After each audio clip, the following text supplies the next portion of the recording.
안녕하세요. 저는 30 넘은 가정주부입니다. 좀 황당한 일을 겪어버린 터라 한번 들어보시고 제가 잘했는지 못했는지도 한번 말씀해 주셨으면 좋겠어요. 저는 서울 외곽에서 자랐어요. 태어난 곳도 서울이었고 자란 곳도 서울이었으니 토박이라고 할 수 있겠죠. 다른 건 다 평범했지만 저희 부모님이 좀 특이하셨는데 흔히 스포츠인 집안이라고 하는 그런 집안이었어요. 아버지는 유도 국가대표 선수였고 엄마는 태권도 국가대표 선수였거든요. 아버지 쪽 집안 사람들은 엄청 몸이 두텁고 사람 체구 자체가 큰 편이었고요. 엄마 쪽 외가 사람들은 키가 크고 몸이 단단한 편이었어요. 당연히 저하고 오빠 둘 다 엄마 아빠를 고르게 닮아 태어났고요.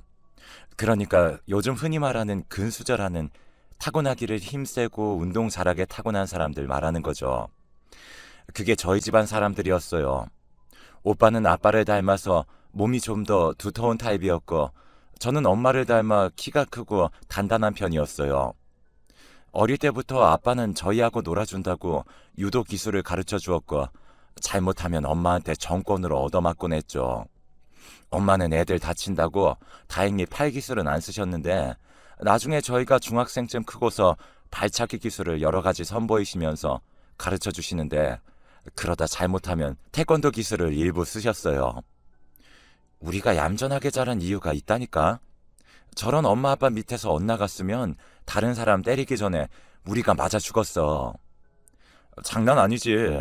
엄마 발차기하고 아빠 업어치기에 이미 사망이었어. 오빠하고 저하고 항상 그렇게 말하곤 했는데 그게 진짜 농담이 아니었다니까요. 그래도 엄마하고 아빠는 스포츠인, 그것도 국가대표까지 지냈던 이력이 있는 분들이라 자부심이 있었기 때문에 일반인들과 싸울 때는 절대로 손을 쓰지 않으셨어요. 언제나 뒤로 뒷짐을 지고서 점잖게 말씀하셨죠. 딱 한 번 엄마 아빠가 손을 쓰셨던 적이 있었어요. 저희 집에 진짜 무서운 줄도 모르고 도둑이 들었을 때였는데요. 저희 중학생 되었는데 엄마가 밤에 주무시다가 물 마시러 나갔다가 도둑을 딱 본 거죠. 도둑은 칼을 들고 식탁 근처에서 있었는데 서로 눈이 마주치니까 도둑이 딱 굳어서 가만히 있더래요. 그 순간 엄마가 달려들어서 돌려차기로 도둑 얼굴부터 후려쳤다고 하더라고요. 뭔가 부서지는 소리가 나고 비명 소리가 나서 아빠가 놀라서 달려가 봤더니 도둑이 턱이 나간 채로 바닥에 뒹굴고 있는데 여전히 칼은 쥐고 있어서 겁이 났다고 해요. 그래서 넘어져 있는 도둑에게 가서 깔고 앉아 못 움직이게 목덜미를 쥐고 누르셔서 엄마가 그 사람 죽는다고 그만하라고 말리셨다고 하더라고요. 아, 진짜 들어올 곳이 없어서 우리 집에 들어오냐 그 도둑은? 엄마가 평소에 문단속을 안 하시잖아. 그러니까 문이 열려서 들어온 거겠지. 하긴 우리 엄마도 문도 안 잠그고 창문도 안 잠그고 풀이 아시지. 집에 인간 병기가 둘이나 있는데 무슨 상관이겠어 사실. 그래, 예전엔 두려웠는데 지금은 둘 더 늘었잖아. 오빠하고 저는 그렇게 이야기하면서 한숨을 쉬곤 했어요. 사실 크면서 오빠도 저도 당연스럽게 운동을 시작했거든요. 오빠는 씨름을 시작했어요. 유도에 딱 적합한 체격이라고 했는데 하필이면 오빠가 초등학교 다닐 때 그 학교에 씨름부가 있어서 감독님이 오빠를 계속 따라다니며 씨름부로 들어오라고 꼬셨대요. 거의 1년을 방과 후마다 아이스크림이며 떡볶이며 빵이며 뭐를 다 사다 바치고 나서 부모님이 씨름부 가라고 허락을 하셔서 오빠가 씨름을 시작하게 되었죠. 저는 집안 사람들이 죄다 격투기인 게 너무 싫어서 처음엔 격투기를 안 하려고 했어요. 이래봬도 핑크색하고 자그만 예쁜 문구 같은 걸 너무 좋아하는 성격이라 옷도 예쁘고 귀여운 스타일로 입고 싶었거든요. 그런데 제가 어려서부터 키가 너무 커버려서 남자애들이 다 저만 보면 너무 크다고 슬슬 피해 다니고 그래서 제가 제 키에 대해 불만스러워하면 항상 오빠가 팩폭을 놓곤 했죠. 야, 남자애들이 너 피하는 거 키 때문은 아닌 거 알지? 키 때문 맞거든. 너 초딩 때 벌써 중딩 남자애 혼내줬잖아. 누가 봐도 무섭지. 뭐 그런 일도 있긴 했죠.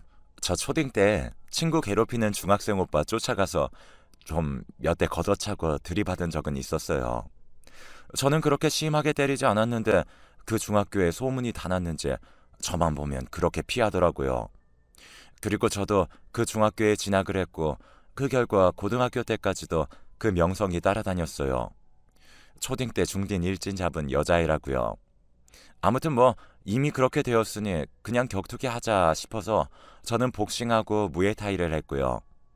제가 두 가지나 하니까 엄마가 되게 좋아하시더라고요.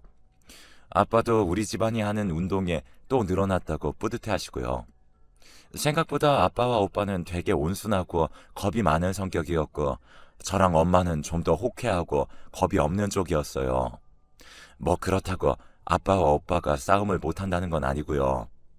경기 나가기 전에 긴장해서 어떻게를 연발하며 발 동동 구르다가 정작 경기 시작되면 상대방 떡 만들고 들어오는 그런 스타일이었다는 거죠. 친가나 외가나 다들 체격도 좋고 운동신경도 장난 아니라서 집안 사람들이 모이면 진짜 모든 종목 선수들이 다 모이는 기분이었어요.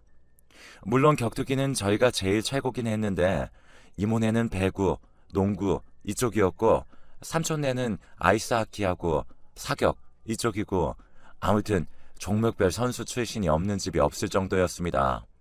물론 저는 프로 선수까지 한 건 아니고 그냥 아마추어로 취미 즐긴 정도이긴 했는데 감독님이나 코치님한테 매번 프로 돼볼 생각 없냐는 말은 많이 듣긴 했어요. 중고딩 때까지 중딩 잡은 초딩으로 유명세 아닌 유명세가 있었으니 남자친구를 사귈 수 있을 리가 없었죠. 제가 이래봐도 되게 미소년 같은 남자를 좋아하는 편이었는데 그런 남자가 저한테 다가올 리도 없었고요. 나 절대로 스포츠과로는 대학 안 가. 그러던가 그럼 너 공부 무지 열심히 해야 할 텐데 자신 있어? 안 되면 되게 만든다. 몰라? 해보던지. 야, 그냥 운동해, 운동. 저는 대학 가서도 이럴 수는 없다는 일념으로 운동으로 대학 가기를 거부했고 오빠는 공부를 해보겠다는 저를 엄청 비웃었죠. 저희가 몸으로 하는 거에 뛰어난 만큼 공부는 그리고 머리는 좀 그다지 좋지 않았거든요. 하지만 저는 체력이 참 좋았죠. 그래서 무식하게 공부 양으로 밀어붙이기 시작했고 고등학교 2학년 때 본격적으로 공부를 시작했지만 간신히 인서울은 가능한 점수가 나왔어요. 먼저 체육으로 대학 간 오빠가 부러운 눈치더라고요. 엄마 아빠는 내 새끼 천재 났다면서 동네방네 시끄럽게 자랑으로 난리가 났고요. 아무튼 저는 그래서 평범한 대학생이 되어 대학 생활을 시작했어요.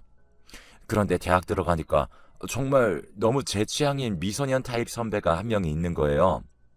학생회관 식당에서 그 선배를 처음 봤는데 제 입으로 밥이 들어가는지 마는지도 모르고 그 선배 얼굴 보느라 정신이 나갔었다니까요. 야야, 너 지금 밥에다가 케찹 찍어 먹잖아. 듣고 있냐? 저기, 저 선배 어느 과야? 저 선배 건축학과? 야야야야, 소스를 케찹에 찍으라고, 밥 말고. 그 사람은 같은 동아리 선배였는데 과는 달랐어요. 저는 그 선배가 나타날 때마다 넋을 잃은 채로 얼굴만 쳐다봤고 얼마 지나지 않아 제가 그 선배를 좋아한다는 소문도 널리 퍼져나가갔죠. 처음에 선배는 그냥 제가 평범한 후배라고 생각했는지 그냥 웃으며 넘겼어요. 선배는 키가 173 정도였는데 제가 그것보다 컸거든요. 아마 자기하고 안 어울릴 거라 생각했던 것 같아요. 그런데 그러다 2년쯤 뒤였어요. 그 선배가 사귀던 여자친구랑 헤어졌다고 하더라고요. 그런데 선배는 곧 졸업해서 학교를 떠나갈 시기였고 저는 아직 대학교 4학년이었죠. 선배가 헤어졌다는 말을 듣고서 저는 그날 고량주를 깠어요. 몸통이 워낙 탄탄하다 보니 잘 취하지도 않는 편이라서 꼬장을 부리려면 고량주 정도는 필요했죠. 그리고 그날 아마 술이 꽐라처럼 취한 채로 선배를 찾아가서 미주알 고주알 좋아한다고 아주 샅샅이 다 이야기를 해버린 모양이에요.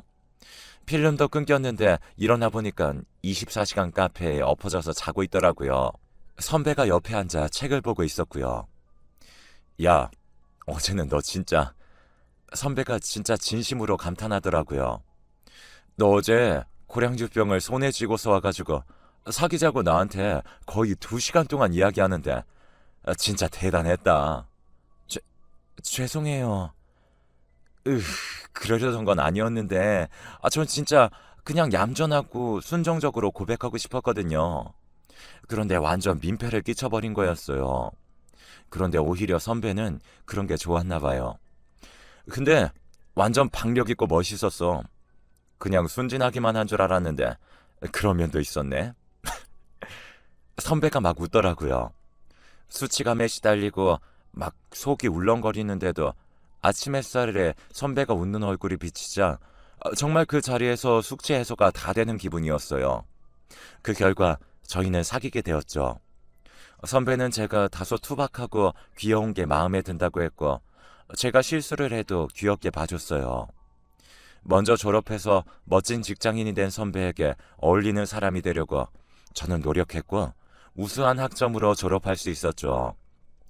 그리고 우리는 결혼했어요.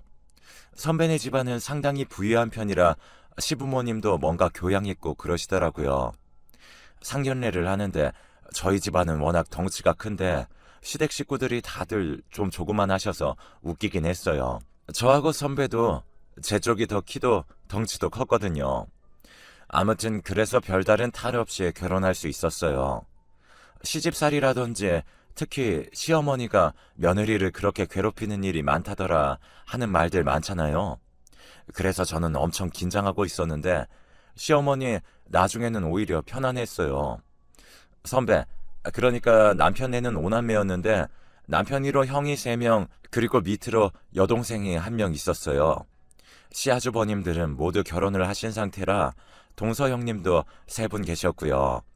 시어머니와 시누이가 오히려 무척 편하고 좋은 분들이라 저는 무척 안심하고 있었죠. 그런데 오히려 문제는 완전 다른 쪽에서 터져 나왔어요. 신혼여행 직후였어요. 남편은 출근하고 저는 집에 있었는데 메시지가 울리는 소리가 들려서 봤더니 제가 어느 단체 톡방에 초대가 되어 있더라고요. 저는 이게 누구 톡방인가 싶어서 자세히 봤는데 아니 글쎄 동서 형님들이 모여 계신 방이었어요. 안녕 막내 동서. 안녕. 여기 우리끼리 만든 방이야. 어서 와. 첫째부터 둘째, 셋째 형님까지 다 계셨죠. 저는 반갑기도 하고 어렵기도 해서 어떻게 메시지를 보내야 하나 고민을 많이 하다가 열심히 핸드폰을 두드렸어요. 어머, 단톡이 있었네요. 초대해 주셔서 감사합니다. 뭘. 어머님 아버님 모르게 우리끼리 노는 곳이야. 그렇군요. 이런 게 있는 건 몰랐어요.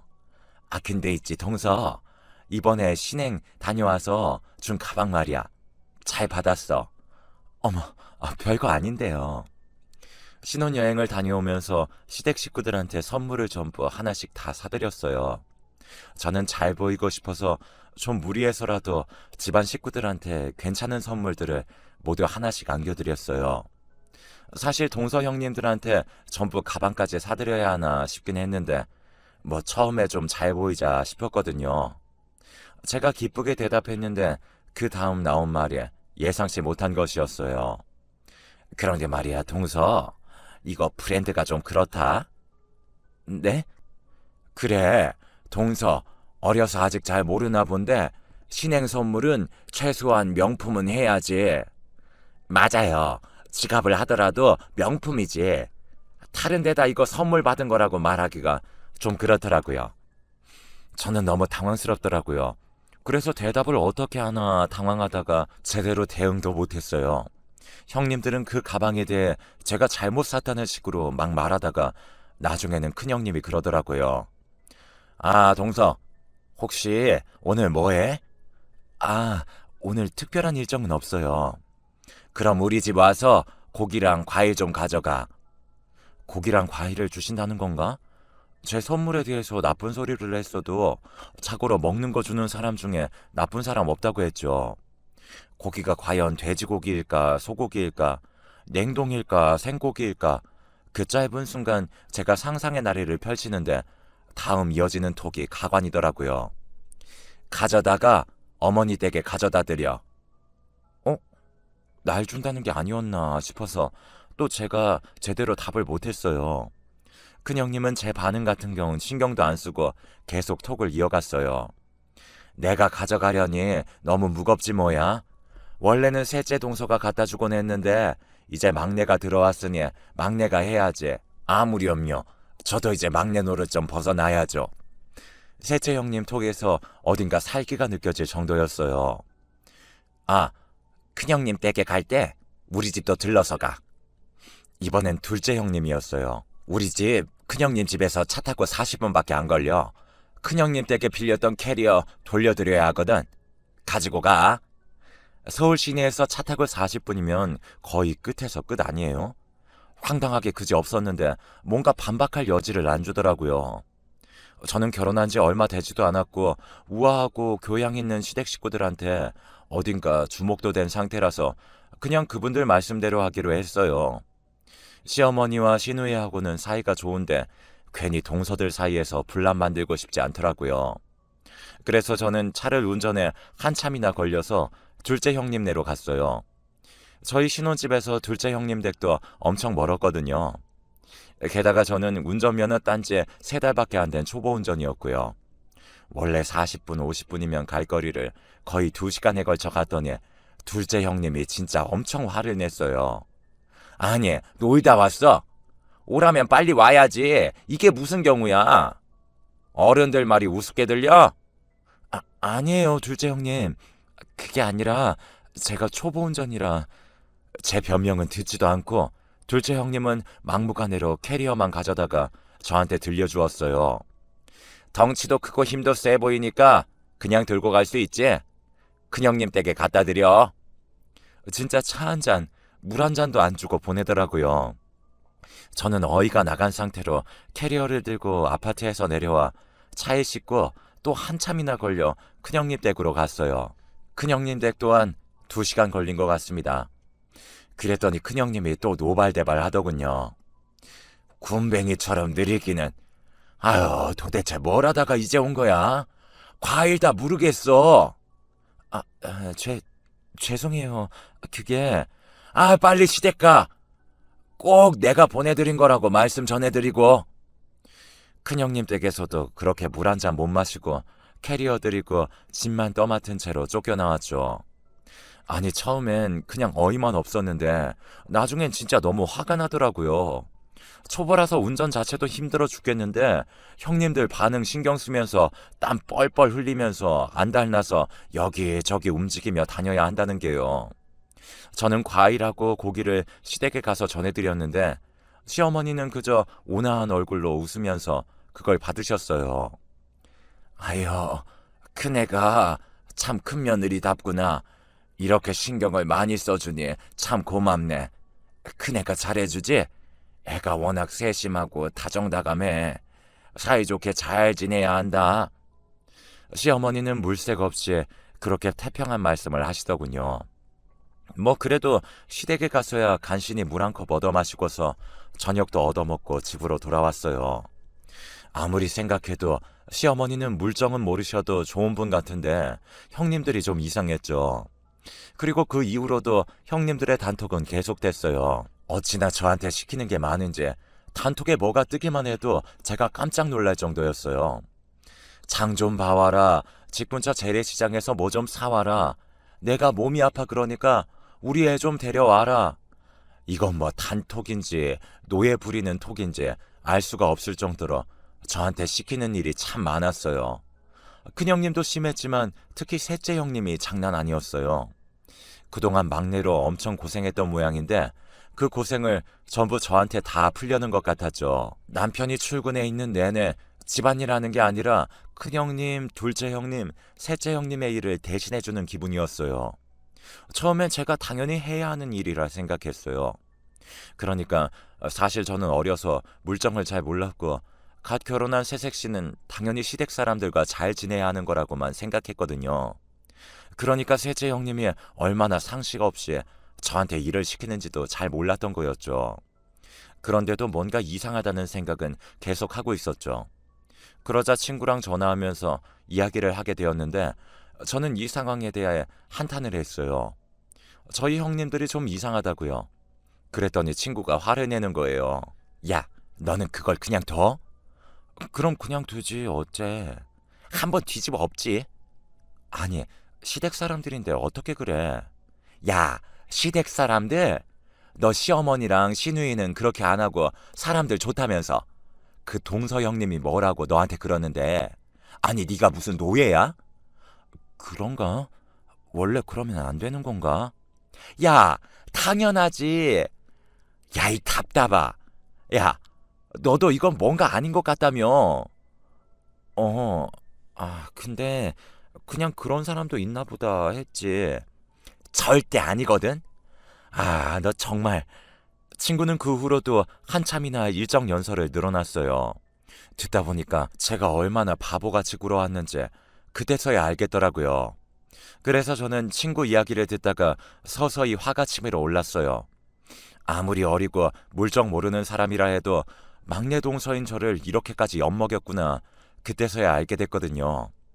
저는 친구의 전화를 끊고 나서 한참이나 생각했어요. 그런데 그때 마침 또 단톡에서 알림이 울리더군요. 막내 동서, 뭐해? 할 일 없지? 우리 집 와. 또 큰형님이었어요. 저는 화가 나서 손을 꽉 쥐고 있다가 대답했죠. 왜요? 오라면 올 것이지. 왜요는 무슨 왜야? 오늘은 우리도 다 큰형님 댁에 갈 거야. 막내 너도 빨리 와. 그래. 모여서 뭐라도 먹자. 둘째, 셋째 형님이 그렇게 말하더라고요. 저는 또 뭘 먹자는 말에 흔들려서 이번에는 진짜 일 시키는 거 아닌가 보다 싶었어요. 그래서 또 멍청이같이 군말 없이 운전해서 큰형님 댁으로 갔었죠. 그런데 큰형님 댁에 들어갔더니 정말 둘째, 셋째 형님이 앉아있더라고요. 오늘은 정말 그냥 모여서 수다만 떠는 날이구나 싶어서 얼른 큰형님 집안에 발을 들이는데 큰형님이 저한테 고무장갑하고 걸레를 내밀더라고요. 형님, 이거 화장실 청소 좀 해줘. 나 허리 다쳐서 못하니까. 저는 제 두기를 의심했어요. 아무리 그래도 화장실 청소를 막내 동서를 시키다니요. 너무 어이가 없는데 큰형님은 아무렇지 않아 하면서 둘째, 셋째 형님 있는 곳으로 가더라고요. 그러면서 틱틱대며 말했어요. 피자 시킬 거니까 빨리 하고 와. 안 그러면 남는 거 없어. 와, 진짜 꼭지가 돌더라고요. 그때는 너무 화가 나서 잠깐 말을 할 수가 없었어요. 제가 조용히 서 있으니까 자기들끼리 신났던 형님들이 저를 돌아보더라고요. 이상하다는 시선을 보내면서 큰형님이 인상을 썼어요. 뭐해 동서? 빨리 화장실 들어가서 닦아. 락스 안에 있어. 락스는 필요 없고요. 큰형님, 잠깐 이리로 오세요. 뭐? 왜? 큰형님이 귀찮다는 듯한 얼굴로 제 쪽으로 오더라고요. 저는 물끄러미 다가오는 큰형님을 봤어요. 제 키가 177이거든요. 큰형님은 저보다 한참은 작았죠. 큰형님, 먼저 저한테 좀 맞으시죠? 뭐? 큰형님이 못 알아듣고 눈을 껌뻑거리더군요. 그리고 제가 아주 오랜만에 힘을 좀 썼어요. 근데 힘을 쓴 것도 아니죠. 저보다 나이 많고 자그만 여성 정도야 뭐 힘을 쓸 필요도 없었어요. 막 무식하게 때린 건 아니고요. 그냥 조금 뭐랄까? 몸의 대화를 나눴다고 할까요? 발 걸어 넘어뜨리고 안바 맛을 조금 보여준 정도였죠. 그래도 제가 프로는 아니어도 바로 그 밑까지 갔던 사람이니 많이 매웠던 모양이에요. 큰형님이 처음에는 놀라서 비명을 지르더니 나중에는 봐달라고 징징 울면서 버둥버둥 하더라고요. 평소에는 엄청 우아한 척, 교양 있는 척 하더니 안바 좀 걸었다고 아주 난리를 피우는 게 좀 웃기긴 했어요. 제가 힘을 풀고서 일어나니까 둘째, 셋째 형님이 얼어붙어 있더라고요. 아마 제 얼굴이 좀 무시무시하긴 했겠죠. 화가 잔뜩 난 상태였으니까요. 누구 먼저 맞으실래요? 제가 음산하게 말하면서 둘을 번갈아 봤더니 두 사람 다 굳어 있다가 동시에 손가락으로 상대방을 가리키더군요. 형님. 아니, 형님. 셋째 동서가 해. 네, 참 어처구니가 없어서 둘째, 셋째 정서는 부끄러운 것도 모르고 그냥 얼어붙어서 서로한테 맞는 걸 미루려고 발버둥을 치더라고요. 저는 그냥 두 사람 모두 끌어다가 한 손에 한 명씩 잡고 손만 좀 세게 쥐어줬어요. 그것만 해도 아프다고 막 난리가 나더라고요. 뭐 보통 평균 여성 악력보다 훨씬 세니까 아프긴 했겠죠. 저는 뜨거운 맛을 좀 보여주고 나서 집으로 돌아왔어요. 아마 그 후로 형님들이 저에 대해서 저희 남편과 시어머니한테 막 물어봤나 봐요. 제가 프로선수 직전까지 운동을 했다는 걸 그제야 알았는지 그 다음부터는 저를 만나도 눈도 제대로 못 쳐다보더라고요.